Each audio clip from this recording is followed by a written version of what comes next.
Commander Thaddeus Kane had prepared 18 years for this moment. The preparation would last 12 more minutes. Then 30,000 beings would die and the galaxy would learn what humanity had become. He stood at his tactical station aboard the Prometheus, watching 127 red contacts converge on Arcadia Prime. Each contact represented a warship. Each warship carried weapons designed to crack planets open like eggs. Each crew believed they were invincible. In 12 minutes, Kane would prove them wrong. The display before him showed the hostile fleet with crystalline clarity. Distance 42,000 kilometers and closing. Formation, standard attack pattern, 3 waves, textbook aggression. Target 2 million colonists who had no idea death was approaching in the darkness. Kane checked the readings for the 4th time in as many minutes. Redundancy kept people alive. 18 years of service had taught him that. 18 years of preparing for enemies who measured strength in numbers, who believed that age granted wisdom, who came to human space expecting to find primitives. They always learned. Some learned too late. Behind him, Admiral Sienna Gravis sat in the command chair. 62 years old, silver hair pulled back in a tight bun, lines around her eyes that had deepened over the past month. 40 years in the Navy. She had not turned to look at the tactical display once. Kane respected that. "Commander Kane," Gravis said. Her voice was calm, professional, the voice of someone who had already made every decision that mattered. "Status report." "All systems nominal, Admiral," Kane replied. He kept his eyes on the display. Defensive grid online, power reserves at full capacity, spatial anchor systems primed and ready. Time to contact, 11 minutes 30 seconds. Gravis nodded once. Kane heard the faint creak of her command chair as she settled back. "Good," she said. 50 years we have waited for this moment, Tad. 11 more minutes is nothing." Kane allowed himself the smallest of smiles. Gravis only used his nickname when she wanted to remind him they had history. 15 years of history. He had been a green lieutenant when she taught him the first rule of command. Hesitation gets people killed. Lieutenant Orrin Harsk stood at the weapons console to Kane's left, 35 years old, young for this kind of work. His hands trembled slightly as they moved across the controls. This would be his first real battle. "Lieutenant Harsk," Kane said quietly, "breathe." Harsk looked up. His eyes were too wide. "Sir, those readings, 127 ships. We are just one." "We are not just anything, Lieutenant." Kane's voice remained level. "We are exactly what we need to be.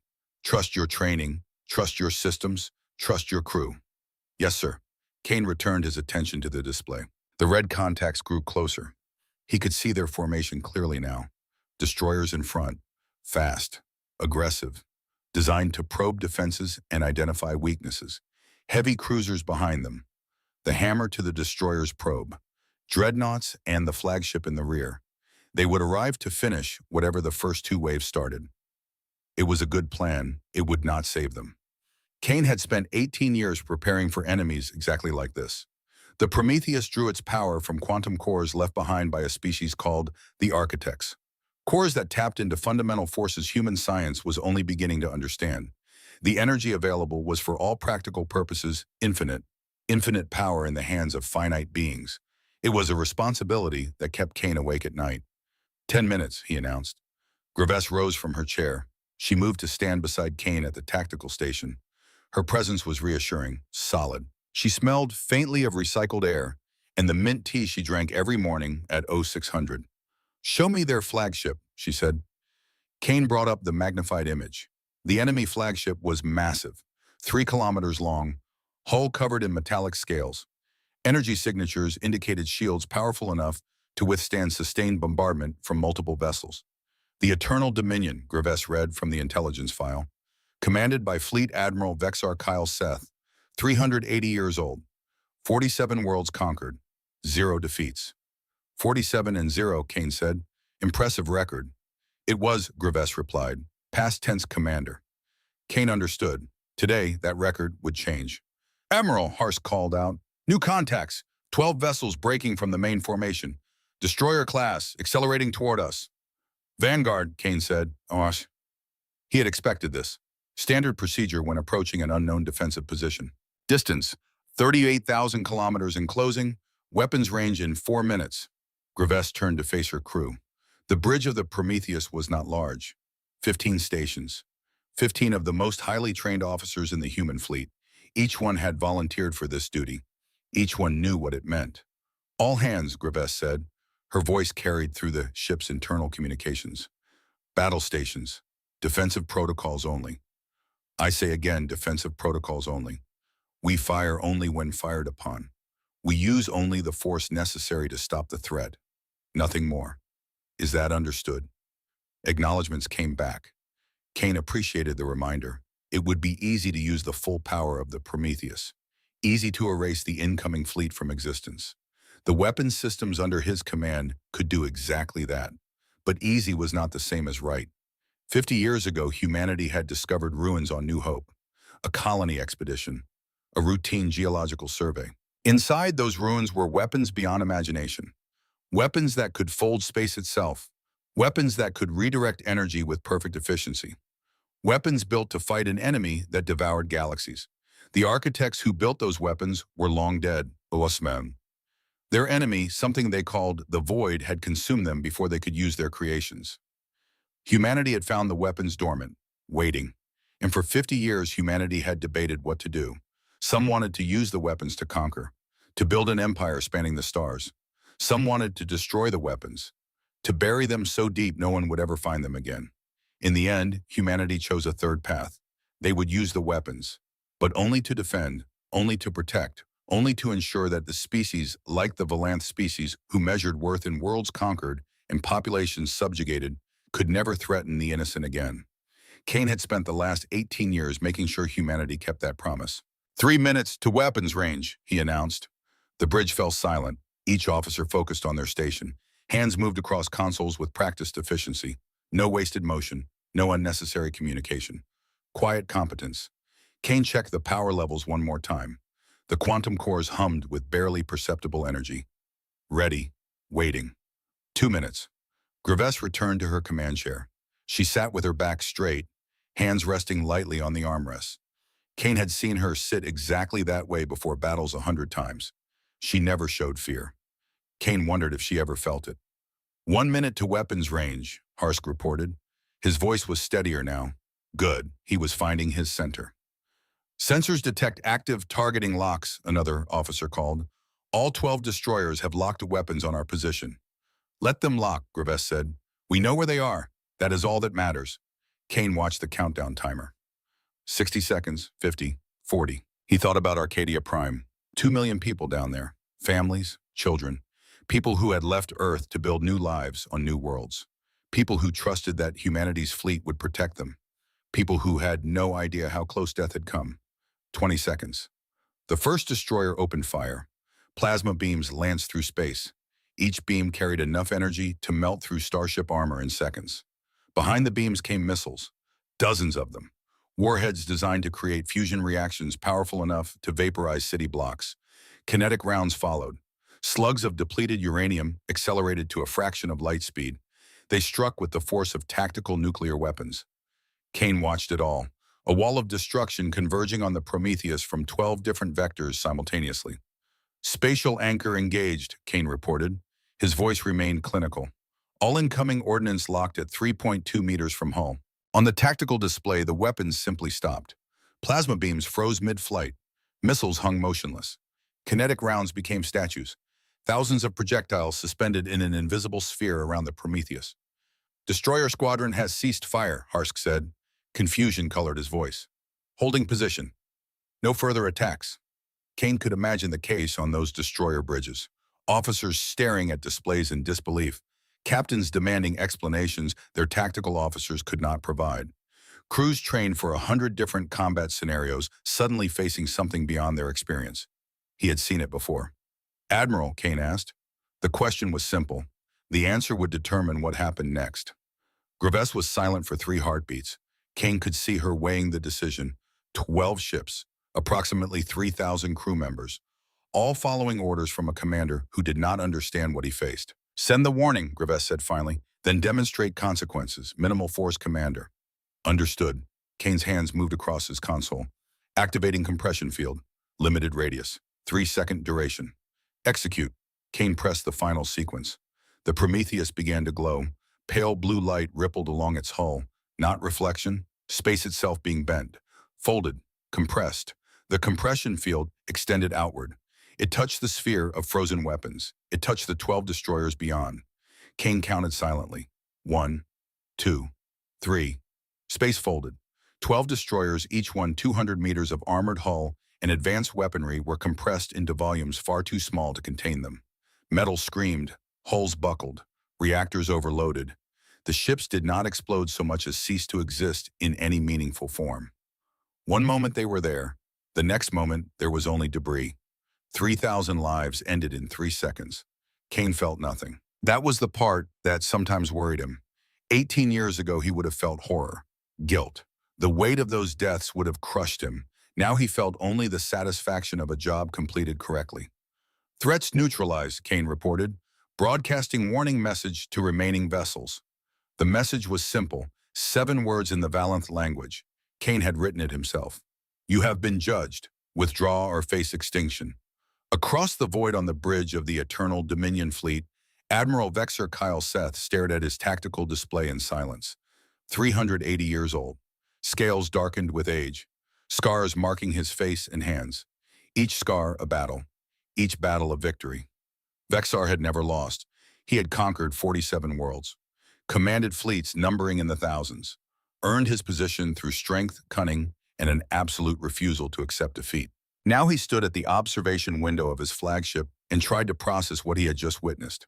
12 destroyers, the finest ships in the Valanth fleet, crewed by warriors who had trained their entire lives for combat. Gone. Simply gone. In 3 seconds.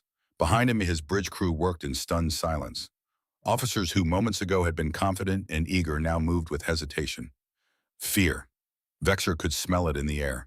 Emeros, Commander Rath Dor said quietly. Vexer's second in command. 120 years old. A veteran of 3 dozen campaigns. His voice now held uncertainty Vexer had never heard before. Admiral, the destroyer squadron, they are all dead. I can see that, Commander. Sir, we should contact High Command, request instructions. This is beyond what? Vexer turned to face his crew. His claws dug into the railing. Beyond our capabilities, beyond our understanding, we are the Valanth hegemony. We have ruled this sector for 12,000 years. Are we to run from one ship? No one answered. Vexer looked at the faces around him, young faces, old faces, all showing the same expression, the same fear. Subcommander Lyria, he said, you are tactical analysis. Explain what we just saw. Subcommander Lyria Venthar stepped forward. 45 years old, too young to have fought in the last real war the hegemony had waged. Pale blue scales, eyes bright with intelligence and fear. Admiral, Lyria began. Her voice was steady, professional. She had warned him before the fleet departed. Warned him they knew nothing about human capabilities. Warned him that rushing into combat was foolish. Vexer had dismissed those warnings. Now he wished he had not. Admiral, Lyria continued, I have analyzed the sensor data. What we witnessed was not a conventional weapon system. Obviously. Sir, the human vessel generated a localized spatial distortion. It created a compression field that forced matter to occupy a volume smaller than its natural state. When the field collapsed, the resulting release of energy was catastrophic. In terms I can use, Subcommander. Lyria took a breath. They folded space, sir. They compressed our destroyers the way you might compress soft clay. Then they let go. The ships could not survive the transition. Vexar stared at her. Folding space, that is impossible. Clearly it is not, Admiral. We just watched it happen. Then what technology allows for such a thing? I do not know, sir. Our science does not even have theoretical frameworks for what we just observed. This is beyond anything in the hegemony's knowledge base. Silence fell across the bridge. Vexer turned back to the observation window. In the distance, he could see the debris field where his destroyer squadron had been. 12 ships, 3,000 warriors. Gone. And the human vessel sat there, motionless, untouched, waiting. We are 115 ships, Vexer said quietly. 115 of the finest warships ever constructed. Surely we can overwhelm one vessel. Admiral, Wraith said carefully. Perhaps Subcommander Lyria is correct. Perhaps we should contact High Command. Request what? Vexer's voice rose. Permission to retreat. Permission to admit that the mighty Valanth hegemony was frightened away by a single ship crewed by primitives who have only been in space for 300 years. He shook his head violently. No, we will not be remembered as cowards. We will destroy that ship. We will complete our mission. We will show these humans what it means to challenge those who have ruled the stars for 12 millennia. Vexor straightened, his fear transformed into anger. Anger was better. Anger he could use.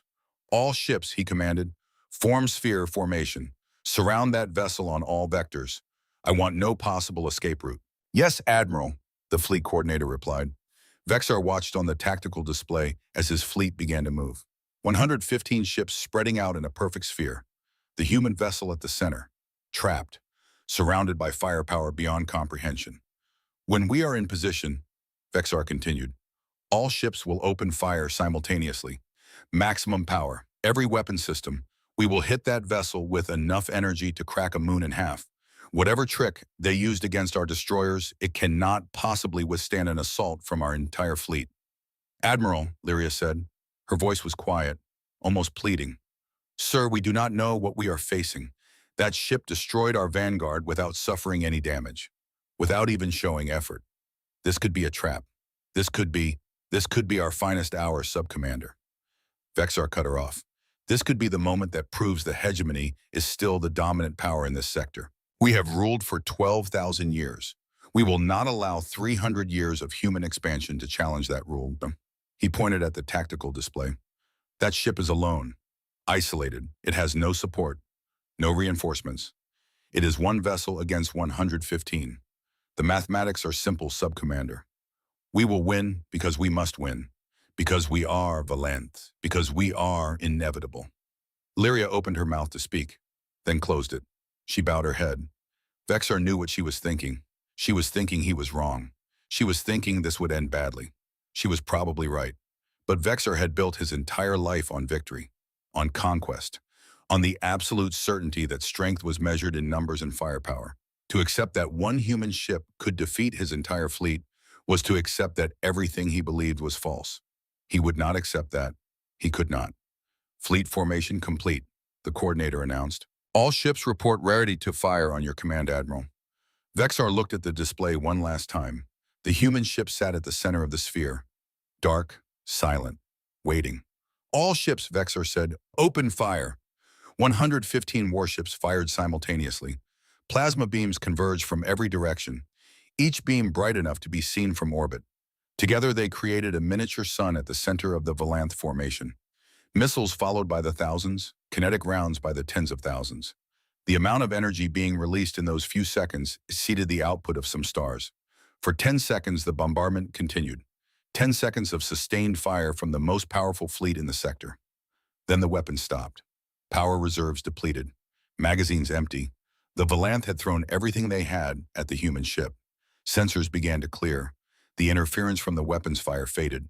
Tactical displays recalibrated. And the Prometheus sat exactly where it had been before. Untouched, unmarked, pristine. Every weapon that had been fired hung frozen in space around it. A perfect sphere of destruction. Plasma beams suspended mid-flight. Missiles caught between launch and detonation. Kinetic rounds motionless in the void. On the bridge of the Prometheus, Commander Kane studied his tactical display with satisfaction. Spatial anchor holding, he reported. All incoming ordnance captured and secured. 0 damage to hull, 0 damage to systems. Admiral Graves nodded. How many ships in the immediate blast radius? Kane ran the calculations. 43 vessels, Admiral. If we reverse the energy matrix now, those ships will be destroyed in the initial shockwave. The rest will survive long enough to receive the lesson. Then that is what we will do. Graves's voice remained calm. Commander, reverse polarity. Amplify by factor 10. Yes, Admiral. Kane's hands moved across his console. Lieutenant Harsk marked targets for secondary elimination. Focus on command vessels and heavy weapons platforms. Sir, Harsk said. His voice shook. That is 43 ships, thousands of crew members. We are going to do our duty, Lieutenant. Kane did not look up from his console. They fired first. They came here to kill civilians. We are responding with appropriate force. Mark your targets. Yes, sir. Kane understood Harsk's hesitation. Taking life, even enemy life, even in defense of innocence, was never easy. It should never be easy. The moment it became easy was the moment you stopped being a soldier and became something worse.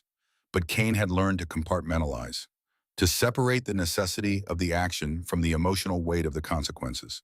He would feel the weight later, in the quiet hours, in the dreams that woke him at night. Right now, he had a job to do. Energy matrix reversal complete, Kane announced. Amplification at factor 10, all secondary targets marked. Ready to execute on your command, Admiral. Grievous stood. She walked to the observation window. From here, she could see the Valanth fleet, dozens of ships, each one filled with warriors who thought they were invincible. They were about to learn otherwise. Commander Kane, Grievous said quietly, execute. Kane pressed the final sequence. The Prometheus glowed brighter. The blue light intensified until it hurt to look at directly, and the sphere of frozen weapons began to move, slowly at first, then faster still. Every plasma beam, every missile, every kinetic round, all of it reversed course, all of it accelerated, and all of it amplified by a factor of 10. The Valanth fleet had fired with the power to destroy a moon. That power now returned to them with the force to shatter a planet. The first ships died in less than a second. Plasma beams that had been fired outward now came screaming back inward, moving 10 times faster, carrying 10 times more energy. They punched through shields designed to withstand them. They melted through armor forged to resist heat. The destroyer Red Dawn took a direct hit from its own plasma cannons. The beam cut through the ship from bow to stern. The hull split. Atmosphere vented. The reactor suddenly exposed to vacuum and damage detonated. The cruiser Wrath of Kyle Seth was torn apart by missiles it had launched seconds before. Warheads meant to devastate a human colony instead devastated their creators. Fusion explosions blossomed along the hull. Decks collapsed. Bulkheads failed. The battleship Victory Eternal was shredded by its own kinetic rounds. Thousands of depleted uranium slugs, each one moving at 10 times their original velocity, punched through the massive vessel like needles through cloth. They left holes. They shattered systems. They killed crew by the hundreds. 43 ships died in the first 7 seconds. Kane watched it all on his tactical display. Red icons winked out one after another. Each icon represented a ship. Each ship represented crew. Each death would be recorded in the logs that Kane would review later. But right now he had more work to do. Initiating quantum jump protocol, Kane announced, targeting command vessels and weapons platforms. Beginning elimination sequence. Proceed, Commander, Grievous said. The Prometheus moved. It did not fly. It did not accelerate. It simply ceased to be in one location and appeared in another. One moment it was at the center of the Valanth sphere. The next moment it was beside the heavy cruiser Dominion's Pride. Close enough to touch. Kane activated the compression field. Localized. Targeted. Precise. The Dominion's Pride folded in on itself. Metal screamed as it was forced into impossible shapes. The reactor suddenly compressed beyond safety limits, exploded. The shockwave caught 3 nearby vessels and sent them tumbling through space. The Prometheus jumped again, and again, and again. Each jump took less than a second. Each appearance brought death. Kane called targets in a calm, steady voice. No emotion, no hesitation, just professional execution of necessary violence. Target 23 eliminated.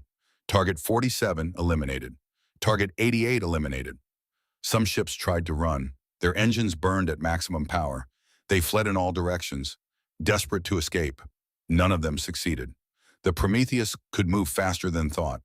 It could appear anywhere within the combat zone instantly. Running was not an option. Fighting was not an option. Survival depended entirely on mercy, and Kane had been given specific orders about mercy. On the bridge of the Eternal Dominion, Subcommander Lyria watched her tactical display with growing horror. Red icons disappeared faster than she could count. Each loss represented a ship, a crew, warriors she had trained with, friends she had served alongside. All of them dying, and there was nothing she could do to stop it. "Admiral," she screamed. "Admiral, we must retreat, we must." But Vexor did not respond. The old admiral sat in his command chair staring at the main display with empty eyes. His claws had left deep grooves in the armrests. His mouth hung open slightly. He had broken. The warrior who had conquered 47 worlds had finally encountered something he could not defeat. The shock had shattered something fundamental inside him.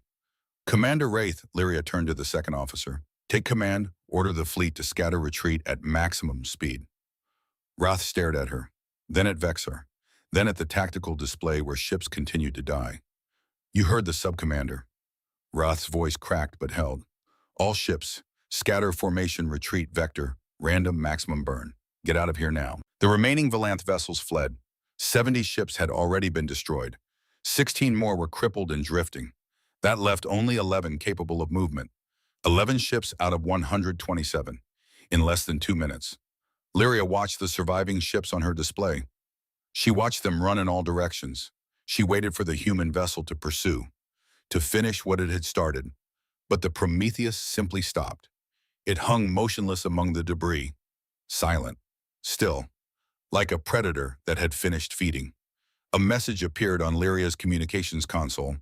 The same message as before, 7 words. You have been judged. Withdraw or face extinction. Lyria understood now. The human ship was not chasing them because it did not need to. The lesson had been taught. The survivors would carry the message home. Distance to jump point, Wrath asked. His voice was rough, strained.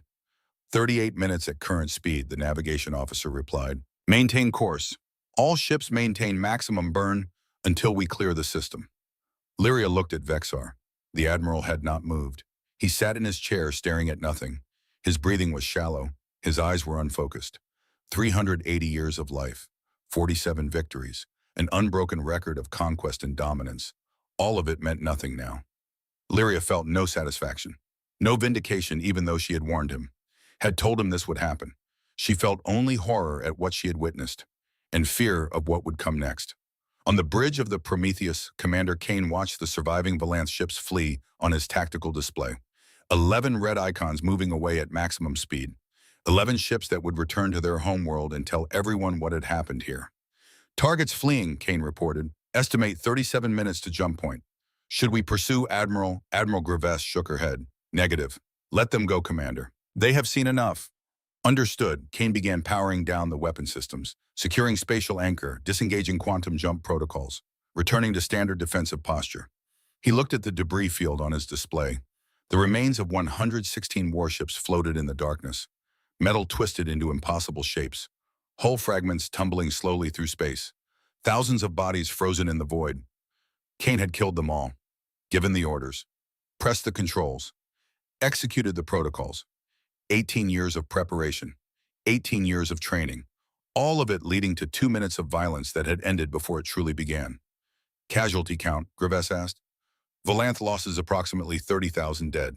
11 ships escaped. Arcadia Prime 0 casualties. Prometheus 0 damage, 0 casualties. Graves nodded slowly. Log it, Commander. Full report for command. Include all sensor data and engagement recordings. Yes, Admiral. Kane began entering the data into the ship's logs. His hands moved automatically. His mind was already elsewhere, already reviewing the engagement, looking for mistakes, for inefficiencies, for ways to improve next time, because there would be a next time. There always was. As the Prometheus began to move toward Arcadia Prime Orbital Station, Kane took one last look at the debris field. 116 ships, 30,000 lives. All of it ended in 2 minutes because an old warrior had refused to listen to warnings. Pride, Kane thought. Pride and arrogance. The oldest enemies. They killed more efficiently than any weapon. And somewhere in the darkness, 11 Valanth ships fled toward home. 11 ships carrying the survivors who would tell a story that would change their civilization forever. The story of the day the Valanth hegemony learned that humanity was not prey. The story of the day they learned that 300 years of human expansion had built something ancient empires could not match.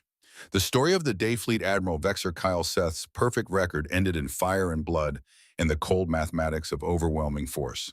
Kane returned to his console and began the post-engagement checklist. 18 years of preparation had led to this moment, and now that the moment had passed, there was work to do. Reports to file, systems to check, crew to debrief, always more work. That was fine. Work he understood. Work he could control. The weight of 30,000 deaths that would come later, in the quiet hours, when there was nothing left to do but remember. For now, Commander Thaddeus Kane did what he had always done. He focused on the mission. He did his duty. And he waited for whatever came next. 72 hours later, 11 battered Valanth warships emerged from hyperspace above Keth Prime.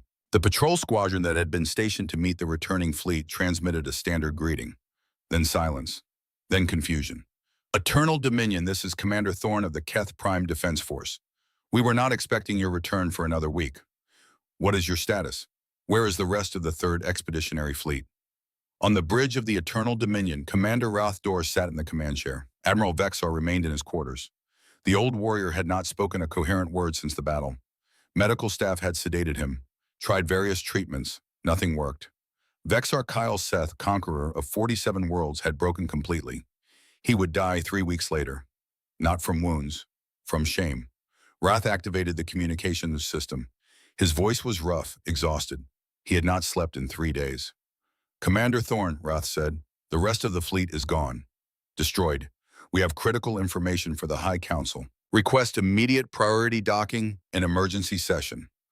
A long pause. Then Thorne's voice returned, uncertain, afraid. Gone, Commander Wraith. The 3rd Expeditionary Fleet numbered 127 ships. Are you saying? I am saying exactly what I said, Commander. 116 ships destroyed, 11 survived. We need to speak with the High Council immediately. This is a matter of survival for the entire hegemony.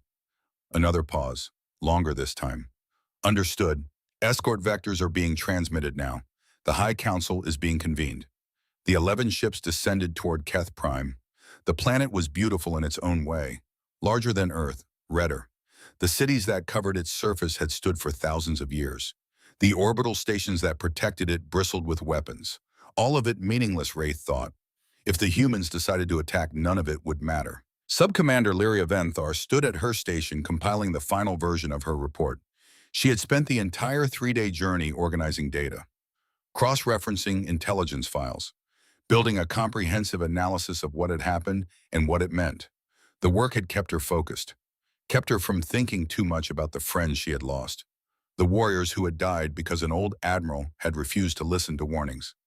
Subcommander Wraith said, when we reach the surface, you will present the full briefing to the High Council. Lyria looked up. Sir, surely you should. I will be there, but you are tactical analysis.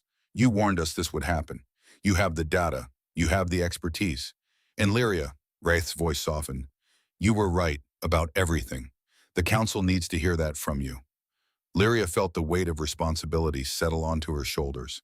The fate of the Valanth hegemony, 12,000 years of civilization. All of it might depend on how well she could make the Council understand what they faced. I will not fail, Commander, she said. I know you will not. 6 hours later, Lyria stood in the Grand Chamber of the High Council. The chamber was enormous. A circular room 300 meters across, 12 seats arranged around a central platform where she now stood. Each seat held a counselor. Each counselor represented billions of Valanth citizens. These were the most powerful individuals in known space. Leaders who commanded resources beyond measure, who shaped the fate of civilizations. Today, Lyria would tell them that their power meant nothing. High Counselor Draven Zermoth sat in the largest seat. He was ancient, 750 years old. His scales had turned silver with age. His movements were slow but deliberate. His eyes, however, were sharp, intelligent, missing nothing. Subcommander Lyria Venthar, Draven said. His voice carried across the chamber without effort. You have requested this emergency session. The Council is assembled. Speak. Lyria activated her data display. Images appeared in the air around her, tactical diagrams, sensor recordings, evidence. Honored counselors, she began. 75 hours ago, the 3rd Expeditionary Fleet engaged a single human vessel in the Arcadia Prime system. What I am about to show you will be difficult to accept, but it is the truth, and we must accept it if we are to survive. She brought up the first recording, the 12 destroyers approaching the Prometheus. The weapons fire, the spatial distortion, the compression, 3 seconds. Gasps echoed through the chamber. Counselors leaned forward, stared at the images. Some shook their heads in denial. Lyria continued. She showed the full fleet engagement, 115 ships firing simultaneously, the reversal of weapons, the slaughter, 2 minutes. By the time the recording ended, the chamber was silent. Counselor Saris broke the silence. She was young for a council member. Only 300 years old, known for speaking her mind. This is a complete disaster, Saris said. Her voice held anger, fear. Our most powerful fleet, gone. 30,000 of our finest warriors, dead. And now the humans know we meant to destroy one of their colonies. They will retaliate. They will not, Lyria interrupted. The room turned to stare at her. It was unprecedented for a junior officer to interrupt a counselor. Lyria did not care. The human vessel could have pursued our survivors, she continued. It could have hunted us down and destroyed us all. It chose not to. It sent a message instead. You have been judged. Withdraw or face extinction. They are offering us a choice, counselors. They are giving us an opportunity to choose peace. And you believe we should accept, Counselor Vorn spoke for the first time. He was a hardliner, had advocated for expansion through conquest his entire career. You believe we should surrender to a species that has been in space for only 300 years. Accept their judgment. I believe we should survive, Counselor Vorn, and survival requires us to understand what we are facing. Lyria brought up new data, intelligence files that had been gathered over the past 2 years, files that Admiral Vexar had dismissed, files that Lyria had been compiling in secret. This was not the first encounter between the Valanth and humanity, she said. It was simply the largest. Over the past 2 years, we have sent 17 reconnaissance vessels into human space. Only 3 returned. The others vanished without trace. We conducted raids on frontier colonies. The humans did not fight back. They did not flee. The colonies simply disappeared, evacuated before we arrived, as if they knew we were coming. You are saying they were watching us, Draven said. I am saying they have been watching everyone, High Counselor. Lyria changed the display. Now it showed a star map. 27 different species highlighted, 27 civilizations that had made contact with humanity over the past 5 years. I have spent the past 3 days analyzing intelligence from multiple sources, Lyria said, cross-referencing reports from our spy networks, gathering data on other species' interactions with humanity. What I found explains everything. She highlighted 4 species in red. The Corax Imperium, 40 systems, 3 billion citizens. 1 year ago, they refused humanity's offer of peaceful trade. They believed their military was superior. They assembled a fleet of 3,000 warships. They attacked Earth directly. Lyria brought up the data. Battle recordings from long-range observation posts, sensor data from Valanth intelligence assets. A single human vessel intercepted their fleet. The engagement lasted 47 minutes. At the end, every Corax ship had been destroyed or disabled. The Corax homeworld surrendered within days. Today, the Corax Imperium no longer exists as an independent power. Its people survive, scattered across refugee colonies, but their civilization is gone. She moved to the next red marker. The Drell Collective, 30 systems, masters of trade and finance. When they encountered humans, they tried a different approach: economic sabotage, market manipulation, turning other species against humanity through debt and influence. And, Vorn asked, the humans discovered their plots within months. They did not respond with war. They responded by cutting the Drell off from the galactic economy completely. No species would trade with them. No port would accept their ships. Within 6 months, the Drell Collective collapsed into civil war. Their government fell.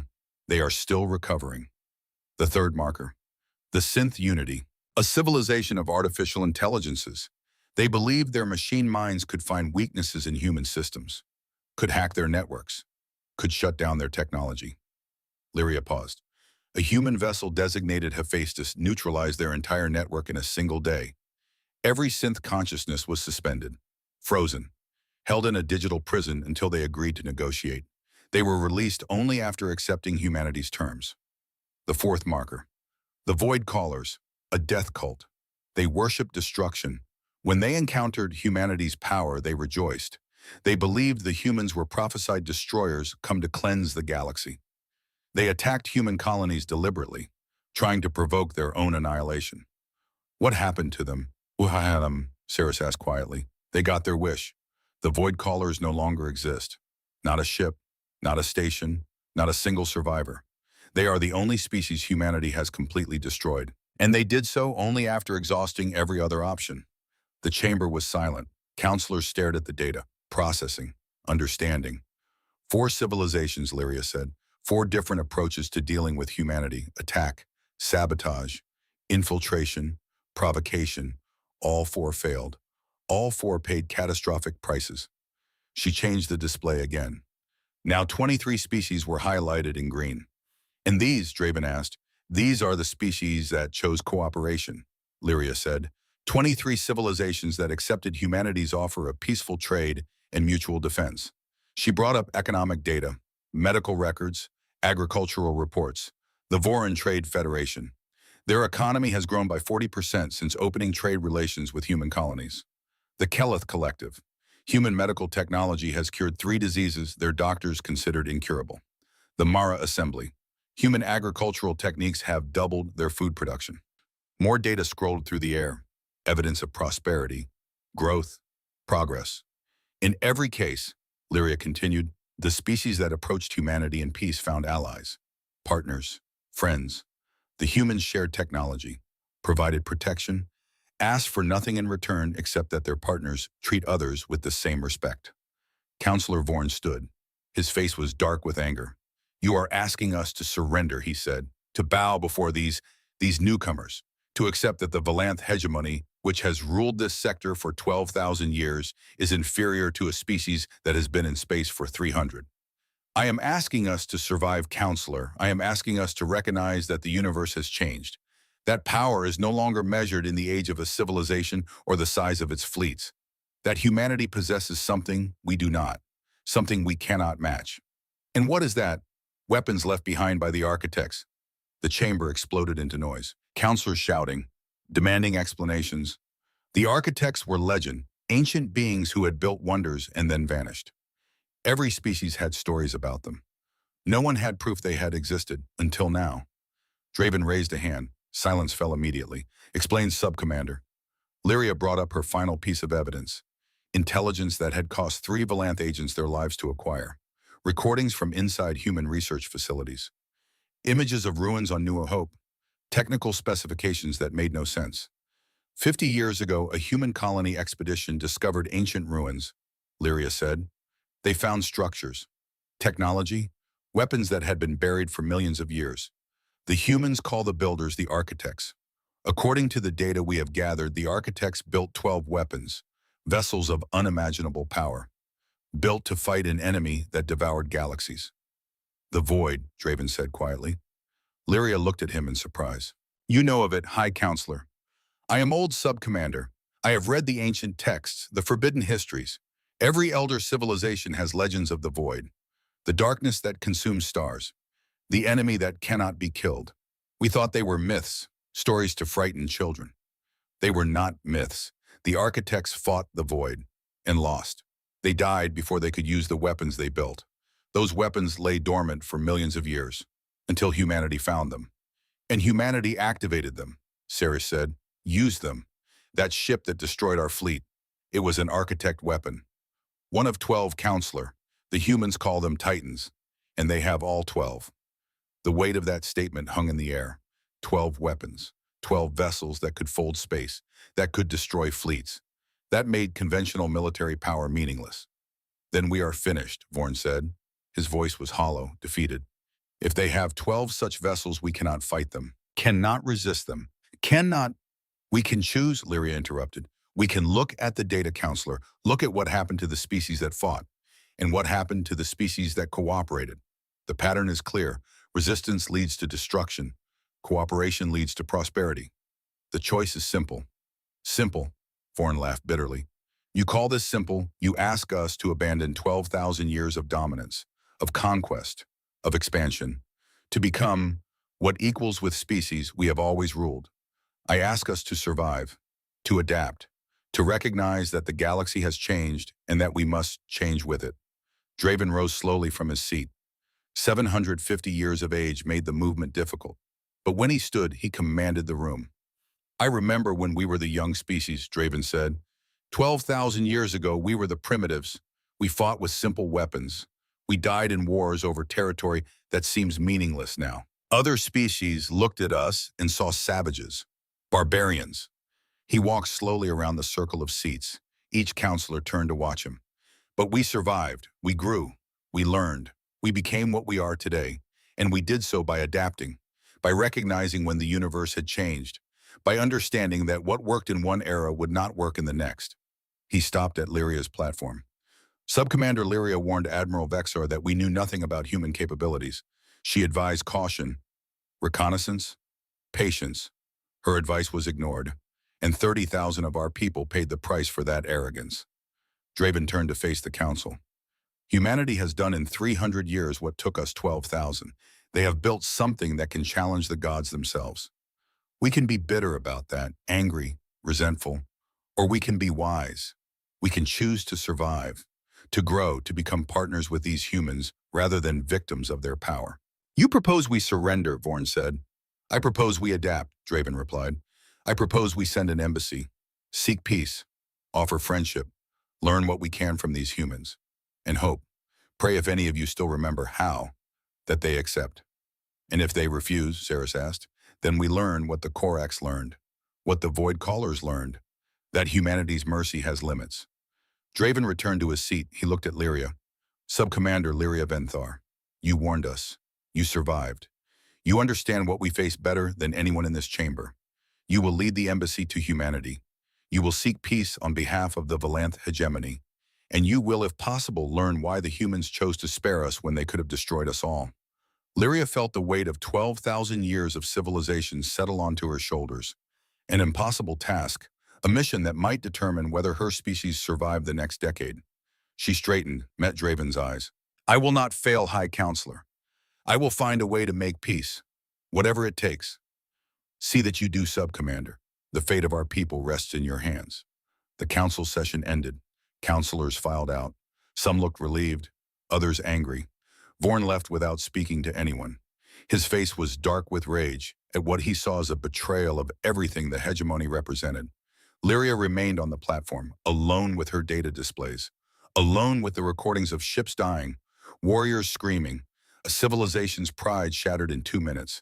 She thought about the human vessel, the Prometheus, about its captain who had shown both absolute power and absolute restraint, about the crew who had killed 30,000 and then simply stopped, who had let survivors flee, who had sent a message rather than pursuing total victory.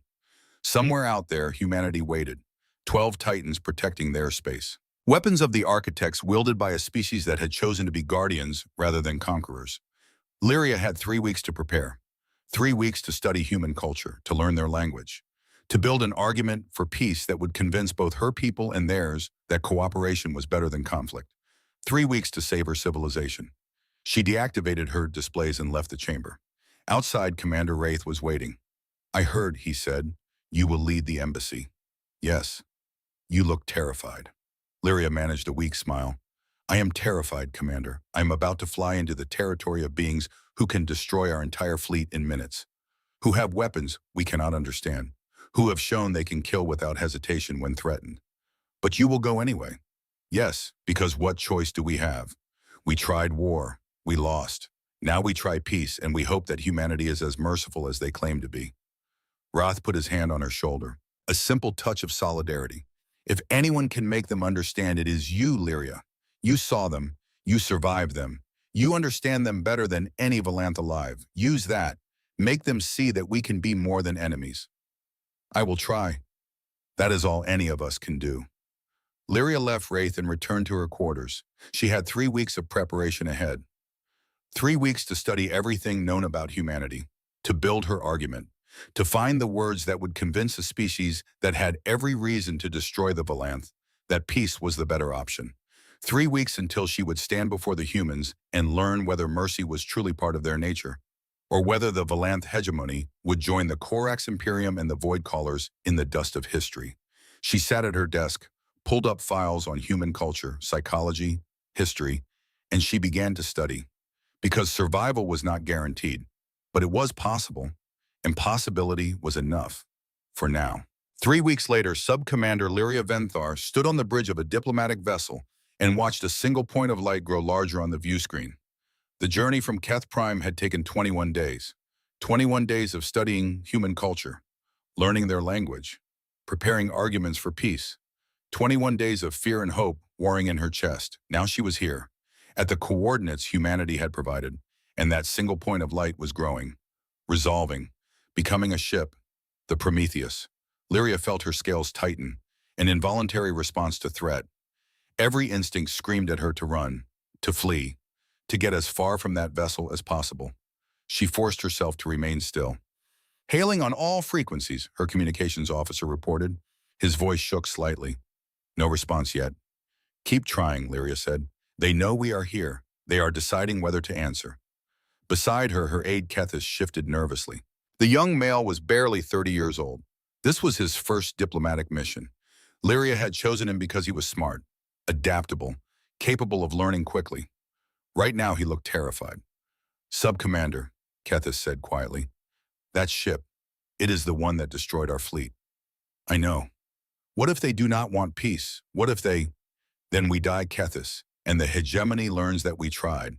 That is all we can do." Before Kethis could respond, the view screen changed. A beam of light extended from the Prometheus.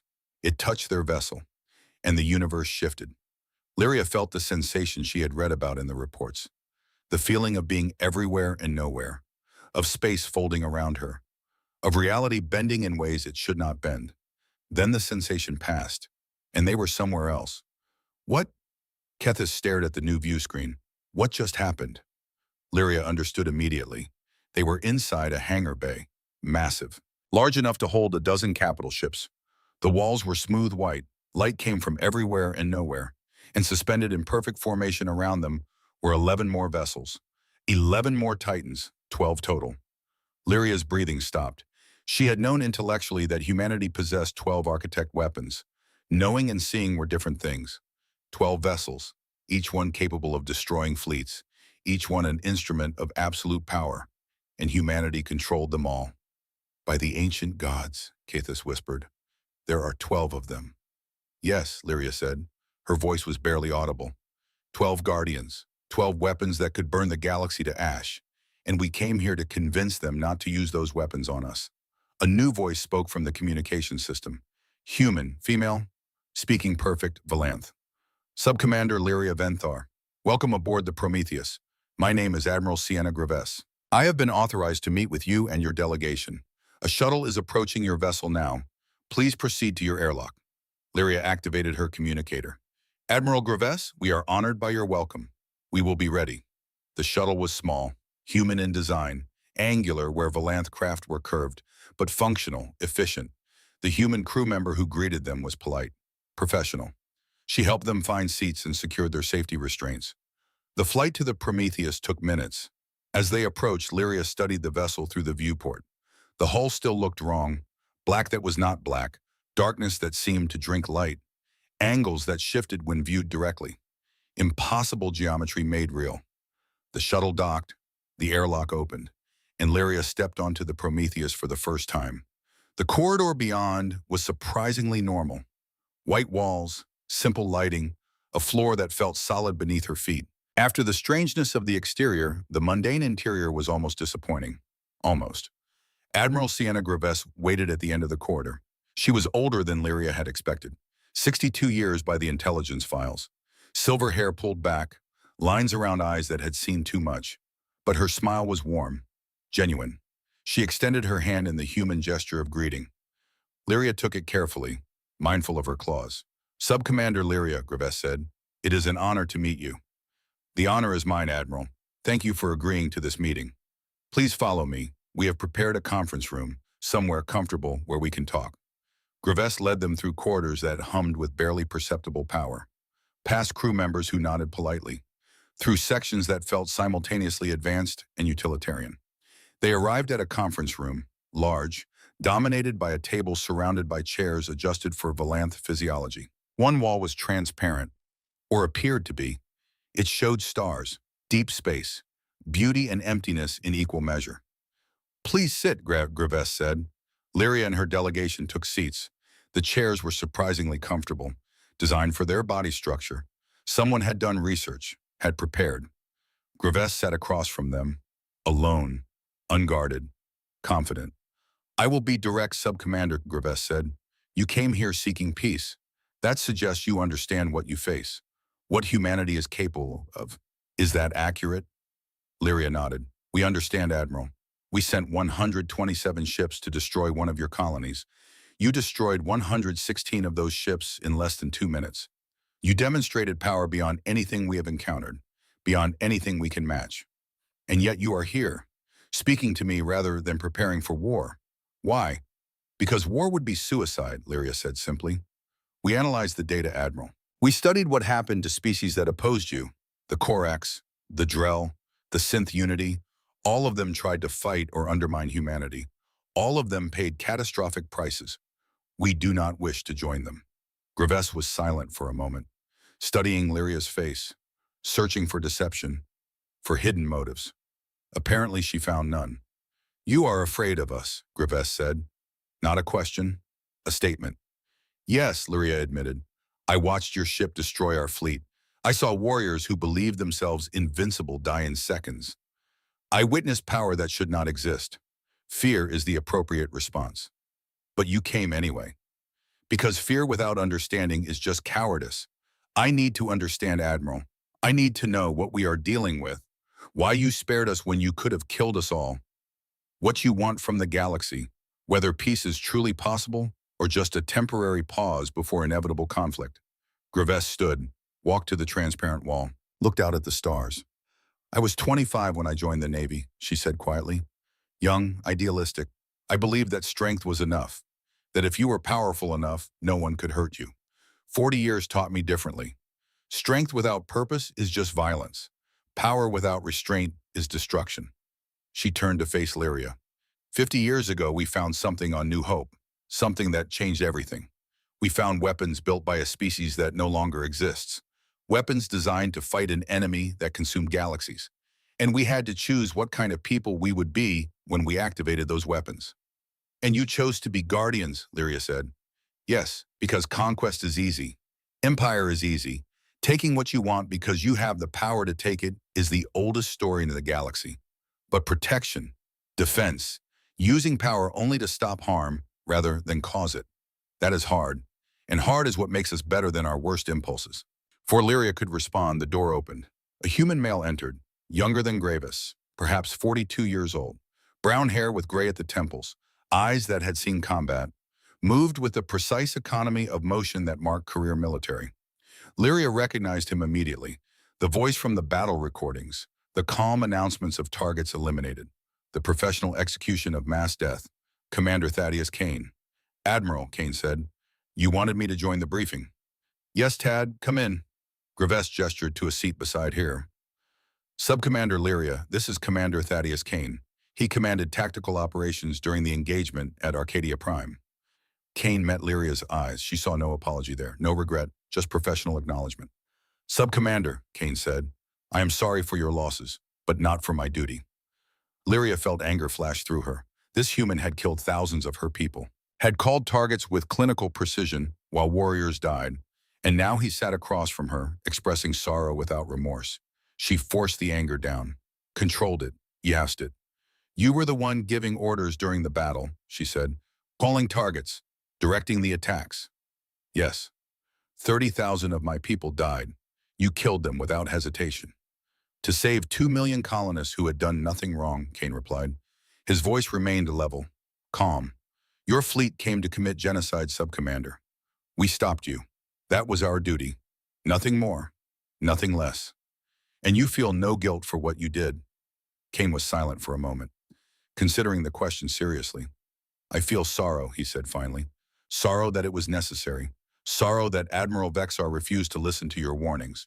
Sorrow that 30,000 people died on because an old warrior could not accept that the universe had changed. But guilt, no. We defended innocent lives using exactly the force required to stop the threat. I will not apologize for that. Lyria stared at him, at this human who had killed so many and felt justified in doing so, who showed no weakness, no doubt, just absolute certainty that he had done what was right. How, she asked, how can you be so certain, so calm about taking life on such a scale? Because I spent 18 years preparing for exactly that scenario, Kane said. 18 years training, planning, running simulations, building protocols that ensured when the moment came we would respond appropriately. Not excessively, not insufficiently, inappropriately. The fleet you sent was a threat. We eliminated the threat. We let survivors flee. We sent a message offering peace. Everything we did was calculated to achieve a specific outcome. Stop the immediate attack. Demonstrate our capabilities. Provide an opportunity for your leaders to choose a better path. He leaned forward slightly. And you are here, Sub-Commander, which means your leaders made that choice, made the wise choice. That is what I was certain about. Not that we would win, Victory was inevitable. But that given the choice between extinction and cooperation, intelligent beings would choose cooperation. You proved me right. Lyria felt something shift in her understanding. This human was not a monster, not a killer who enjoyed violence. He was a professional, a soldier who had prepared for war so thoroughly that when war came, he could execute it with perfect efficiency and then step back into peace without hesitation. Tell me about the weapons, she said. How did you build them? What technology allows you to fold space to redirect energy to move instantaneously across battlefields? Graves and Kane exchanged a look, some silent communication passing between them.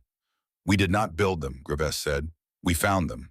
And she began to explain. 50 years ago, a human colony expedition discovered ancient ruins on New Hope, a routine geological survey that changed everything. Inside those ruins were structures, technology, weapons that had been buried for millions of years. The builders humanity called them the architects, a species that understood physics at levels humanity was only beginning to comprehend, that manipulated space and time and fundamental forces the way humans manipulated steel and silicon. The architects had built 12 weapons, vessels of unimaginable power, designed to fight an enemy that devoured galaxies. The void. The records were fragmentary, incomplete, but the story they told was clear. The architects had fought the void and lost. They died before they could deploy the weapons they had built. Those weapons lay dormant for millions of years, waiting until humanity found them. For decades, we debated what to do, Graves continued. Some wanted to use the weapons to conquer, to build an empire. Some wanted to destroy them, to bury them so deep no one would ever find them again. The arguments were fierce, passionate. The fate of our species hung in the balance. And you chose to activate them, Lyria said. We chose to finish what the architects started, Kane said. We chose to honor their sacrifice, to use their weapons not for conquest but for protection. We became guardians, defenders, a line in the void that says, thus far and no farther. 18 years ago, I began designing tactical protocols, Kane continued, protocols that ensured we would use this power responsibly. Only when necessary, only with appropriate force, never excessively, never for conquest or expansion or pride, only to protect innocent lives from those who would do harm. Graves pulled up a holographic display. It showed star charts, trajectories, data. 27 species have encountered humanity over the past 5 years, she said. 4 attacked or tried to undermine us. 23 approached in peace. The 4 that attacked learned painful lessons. The 23 that chose cooperation found allies. The pattern is clear, Subcommander. Your choice determines your outcome. Choose peace and we will help you prosper. Choose conflict and we will stop you. The power we wield makes the consequences absolute. Lyria absorbed this, processed it, understood. Humanity had not built an empire because they did not need to. They had built something more powerful, a reputation, a certainty. Species across the galaxy now knew that attacking humanity led to destruction, and cooperating led to prosperity. The choice was simple: survive or die. If we choose peace, Lyria said slowly, if the Valanth hegemony accepts your terms, what happens to us? Do we become subjects, vassals, subordinates in your new galactic order? You become partners, Graves said, equals. We share technology, provide mutual defense, trade freely, and ask only that you treat other species with the same respect you would want for yourselves. That is all. That is everything, Subcommander. Respect, cooperation, mutual defense, the foundation of a galactic community where power serves peace rather than conquest, where the strong protect the weak instead of exploiting them, where civilizations grow together instead of destroying each other. Kane deactivated his display, looked at Lyria directly. We are not conquerors, Subcommander. We are guardians. And if the Valanth choose to stand with us, you will be guardians too. When the next threat comes, when the next empire decides to test our resolve, we will stand together, protect together, because that is what communities do. Lyria felt tears forming, an emotional response she had not expected. Relief, hope, the possibility of a future that did not end in fire and extinction. I will take your words to the High Council, she said. I will tell them everything I have learned here, and I will recommend that we accept your offer of alliance, of partnership, of peace. That is all we ask, Graves said. They spent the next hours discussing details. trade agreements, technology sharing, mutual defense protocols. The practical elements of building peace between species that had almost gone to war. When the meeting finally ended, Lyria and her delegation returned to their shuttle. As they lifted away from the Prometheus, Lyria looked back at the hangar, at the 12 Titans suspended in formation, 12 weapons that could end her civilization, 12 guardians that had chosen not to. The difference, she realized, was everything. 1 year later, Commander Thaddeus Kane stood at the observation window aboard the Prometheus and watched Arcadia Prime turn slowly below. The planet was peaceful, protected. 2 million lives continuing in safety because of decisions made. Violence delivered. Mercy shown. Behind him, the bridge hummed with quiet activity. Lieutenant Harsk, promoted now, and Steady worked at the weapons console. The young officer who had questioned whether killing was worth it had found his answer, had found his peace with the weight of necessary violence. Commander Kane, Admiral Graves, approached. She looked tired. The past year had aged her visibly. More gray in her hair, deeper lines around her eyes. We have received word from Keth Prime. The High Council has voted on the Alliance Treaty. Kane turned. And, Graves smiled, 9-3, the treaty is ratified. The Valanth hegemony has officially joined the Galactic Alliance. Subcommander Lyria has been promoted to Admiral. She will serve as their primary liaison to humanity. Kane felt relief wash through him. That is good news, Admiral. Very good news. 34 species now, 34 civilizations working together, sharing technology, providing mutual defense. Building something that might actually last, she paused. Admiral Lyria will be arriving on Earth next week. The Council wants to formalize the alliance with a ceremony. You and I are requested to attend. Earth, Kane said. I have not been home in 3 years. Then it is time, Tad. 1 week later, Kane stood in a shuttle approaching Earth. Admiral Lyria sat in the seat beside him. The Valanth female had changed over the past year, still carried herself with military precision. But the fear that had marked their first meeting was gone, replaced by something else. Respect, perhaps even friendship. I have read about Earth, Lyria said as they descended through the atmosphere. Your home world, where humanity began. It is smaller than I expected. Size is not everything, Kane replied. Earth is small, but it produced a species stubborn enough to survive, curious enough to explore, and wise enough to choose cooperation over conquest when given the power to do either.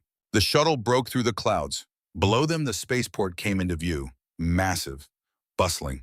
Ships from a dozen species coming and going, humans and aliens working side by side, children playing in observation areas, families welcoming loved ones home. It was beautiful.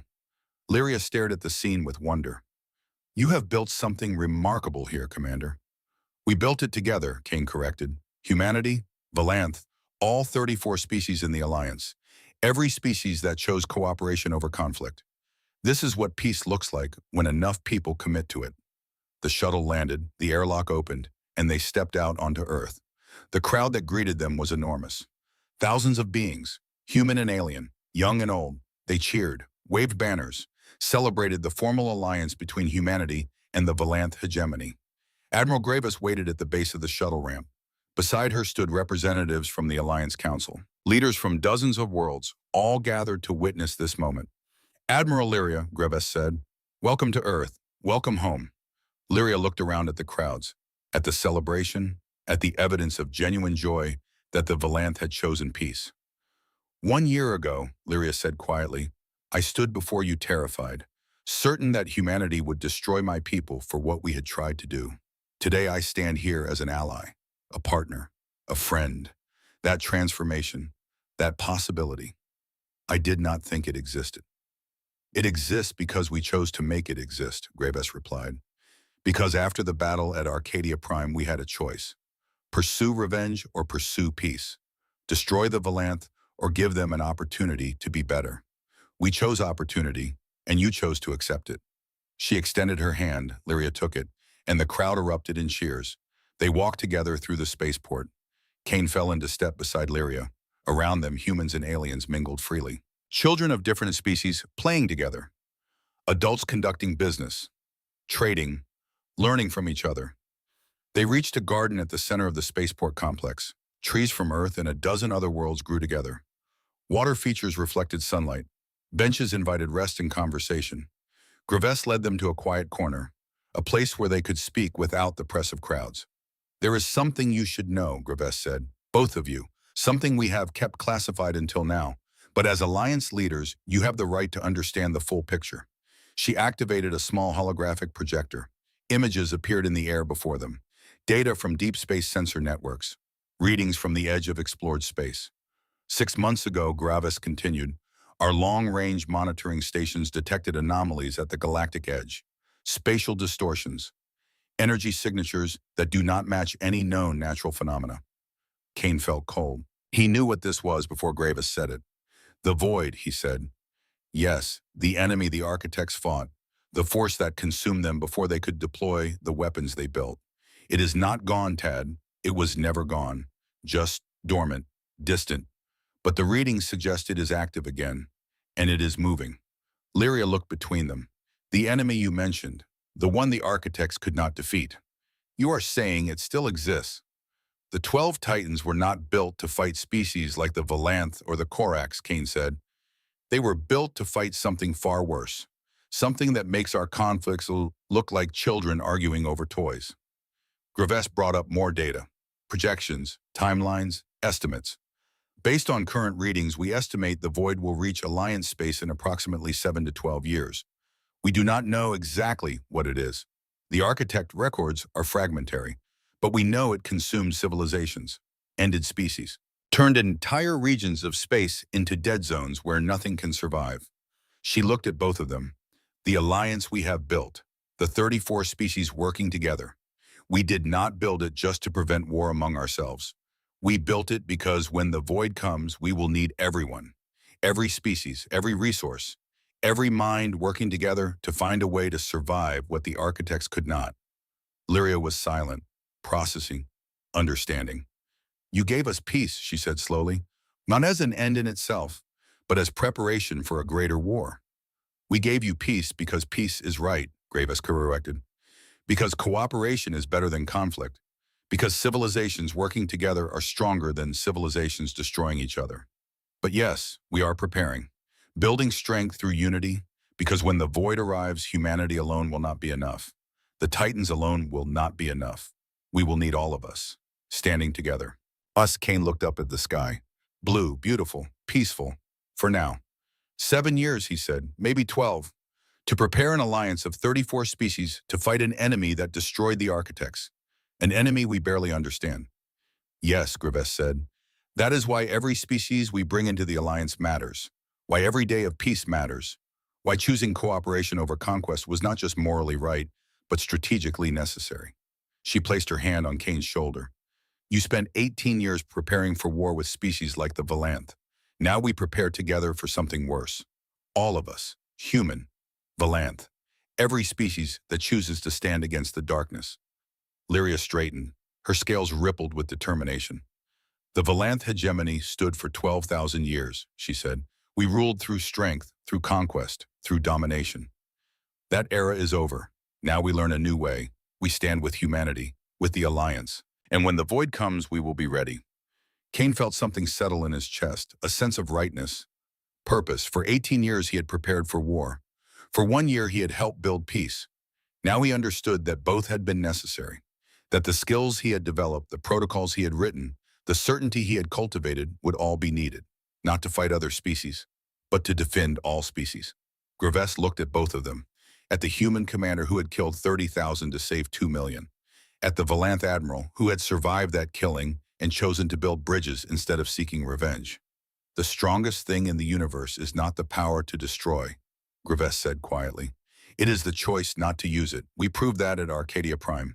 We have proven it every day since. And when the void arrives, we will prove it again. Not through conquest, but through cooperation. Not through domination, but through sacrifice. Together. Kane nodded, felt the weight of what was coming settle onto his shoulders. 7 years, maybe 12. To build an alliance strong enough to face what the architects could not defeat. To train crews, share technology, create strategies for fighting an enemy that consumed galaxies. To transform 34 species from fragile allies into unified defenders. It would be the hardest thing humanity had ever attempted. It would require every lesson learned, every protocol developed, every sacrifice made, but they would do it because they had to, because the alternative was extinction. When do we start? Kane asked.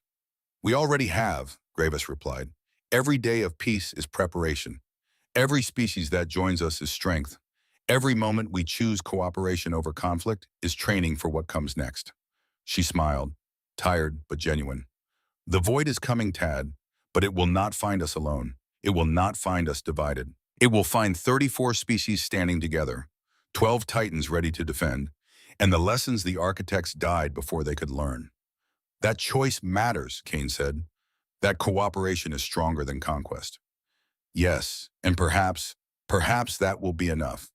They stood together in the garden, 3 officers from 2 species, united by choice, preparing for a war they might not survive, but preparing together, and that made all the difference. Above them, the sky began to darken as Earth turned toward night. Stars appeared one by one. Familiar constellations, ancient light from distant suns. Somewhere out there, at the edge of everything, the void waited. But here on Earth, in this garden, at this moment, there was peace. Hard-won peace. Carefully maintained peace. Peace built on the foundation of power used wisely and restraint chosen deliberately. Commander Thaddeus Kane had prepared 18 years for one moment of violence. Now he would spend however many years remain preparing for something far greater. Not conquest, not domination, but survival. Together. Because in the end, that was what made humanity, what made all of them worth defending. Not power, but the choice to use it wisely. Not strength, but the restraint to wield it justly. Not the ability to destroy, but the wisdom to protect. Kane looked at Admiral Graves, at Admiral Lyria, at the garden full of beings from across the stars. And he knew with the same certainty that had carried him through 18 years of preparation and 2 minutes of battle that this was right. This was what the architects had died trying to build. This was what humanity had chosen to become. This was what would stand against the darkness when it came. Not alone, but together. Guardians, all of them, ready.